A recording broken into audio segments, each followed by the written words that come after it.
Hello, everyone. This is Lisa from Power Wheelchairs for Success. And today we're going to be talking about the emotional aspects of wheelchair use. So you might say to me, well, Lisa, tell me how to control my emotions, especially because I'm a new wheelchair user. And my statement on that is don't control your emotions. Your emotions are important, people. You need them because the emotions are going to tell you how you're doing and how you're not doing. And it's a barometer that will help you stay on the right track. And you're going to say, no, I don't like some of my emotions. And some emotions are not, comfortable, but they're important. They're an opportunity, a learning opportunity for you. So let's talk a little bit about seasoned wheelchair users. I am not a seasoned wheelchair user. I've only had 1 year in, almost, probably not by next month. But I did use a wheelchair some years back. So this is kind of like my second round. But look, people who are seasoned in wheelchair use, they have had a lot of time to figure things out, to problem solve, to figure out how to handle or interact, with their family, with their kids, with their spouse, with the public when they're out with their wheelchair. So they've had a much longer journey, and they have figured out solutions that work for them. And for each person, it's a little different, but you are going to feel. You're going to feel aggravated at times when you can't reach that pot, or you can't reach that cup, or something got stuck in the washer, or whatever it is. And it costed you a lot of energy to be able to fix it. So those are normal situations for wheelchair users. So I can't say pull yourself up by your bootstraps, because that's not the solution when you're using a wheelchair. It's all a learning process and how to do it differently next time, or how, when you're going into a new situation, how to handle it the best. Sometimes we kind of jump into things and then we're stuck. And it's like, how do I get around this? But emotions, you're going to feel them. You need to feel them because it's part of the process. If you wanted to turn off your emotional part of you, I would say please don't, because as human beings, we are emotional beings. People who don't have emotions, I'm going to explain to you who they are.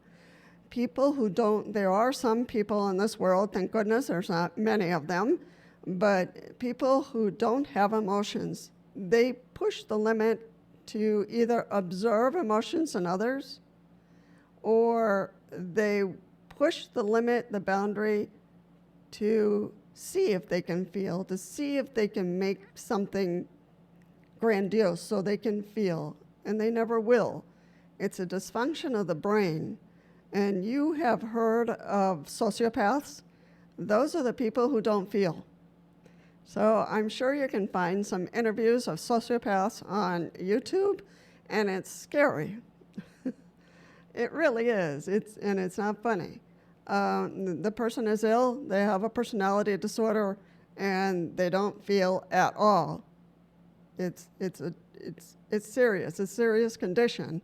So what will they do? What extreme will they go to? Well, they'll burn a building down and watch how that affects other people. They will attempt to kill someone or become a serial killer because they want to watch the emotion in the other person or see if they'll feel anything. So that is a sociopath, someone who does not feel, does not have guilt, doesn't care. So having emotions is a really healthy thing. So I'm always grateful when I'm working with people who have emotions. So don't reject your emotions. It is an emotional journey, especially at the beginning, where you're running into blips here and there, or problems here and there, or problems with your doctor, or struggles with your family, or, so it is emotional, and it always will be. We get mobility back per the wheelchair. We can go from point A to point B, but that's not everything. That's not everything. We have to figure out, okay, how do I handle this? How do I handle that? Do I get another bed? Do I adjust the bed? How do I adjust the bed? Is my bed adjustable, or do I adjust the wheelchair? So, it's that constant problem solving.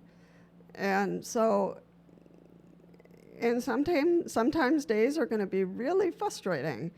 And that's why it's important to care for yourself, not to blame yourself, take some breaks, hang out with friends, find things that are distracting, find relief. Take a day off. Whatever you need to find the balance.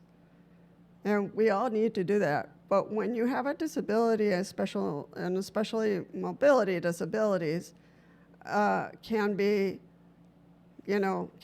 provoke or stir up a lot of emotions. So my encouragement to you is to write up a little saying and put it in your mirror, about your days, about yourself, to care about yourself, to forgive yourself, to support yourself, to care for the self, in any way you can, because you have some challenges ahead. We all do. So just because a person has been in a wheelchair for 20 years doesn't mean they're not going to have struggles or they're not going to have frustrations. Of course they will, And you might say, oh, Lisa, what kind of frustrations will they have? Well, 20 years in, they book a hotel and they requested, for it to be accessible. And when they get there, it's not. It's what the hotel considered to be accessible, not what is truly accessible. So then they have to finagle and figure out, do they go to a different hotel, or do they train the hotel, or what? So we're all going to run into those situations in one way or another. So it's important to have emotions, no matter what. And some emotions are going to be more heightened than others. But truly, I tell you, there's going to be some very good times and very happy times. Those opportunities will be there. There's going to be some negative ones, some dark ones, some struggles, but that's part of the journey, and you can't reject it. You can say, I don't like it. Yeah, I don't like this moment. I don't appreciate this moment. I want to change this moment. I want this moment gone, of course. Absolutely. I have no doubt. So, as a wheelchair user, we're constantly having learning opportunities and growth opportunities, and it's just what the journey is all about. So we need each other, we need family, we need, and if your emotions are like way up here and kind of out of control, then that's when you say, I need to slam on the brakes and readjust, or find a friend, find someone who will support me, or find a counselor. I have a counselor myself, and she was seeing me often in not so far past, but now she sees me, a few times a year. So it's gotten better. So if you have a sense that you might need that, don't be ashamed. It's just, counselors are just there to listen to you, to give you some ideas that you could try, and they give you more professional support per se. So, or find a mentor that's also in a wheelchair. Doesn't matter if it's power or manual. So But yes, if you feel like you're struggling a little bit more than you can handle, then take a break. And find support if you feel like you need to. So that's the emotional aspects of wheelchair use. And if you have, things that have worked for you that helped you get through the most difficult times, post them down below, because that'll help everybody, and that'll encourage other people to post their experiences and help the rest of us. All right, Lisa out. All right, this is a brief commercial to explain subscriptions. Some people think that there's money involved, and there isn't. A subscription to a channel on YouTube is free. So that's important for you to know. And then if you subscribe, the only thing that's going to happen is that you'll be notified if there are new videos for that channel. So you have to make the bell black, of course, and then you'll be notified.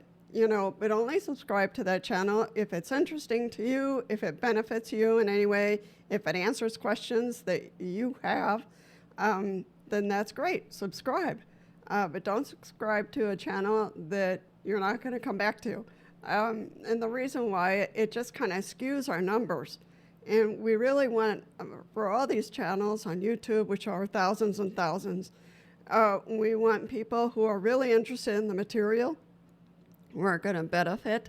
So we're trying to answer questions and concerns and stressors that people have. We truly want them to benefit from our channel and our material. So again, subscriptions for a channel are free. And if you subscribe to that particular channel, it will notify you when there are new videos. All right, take care.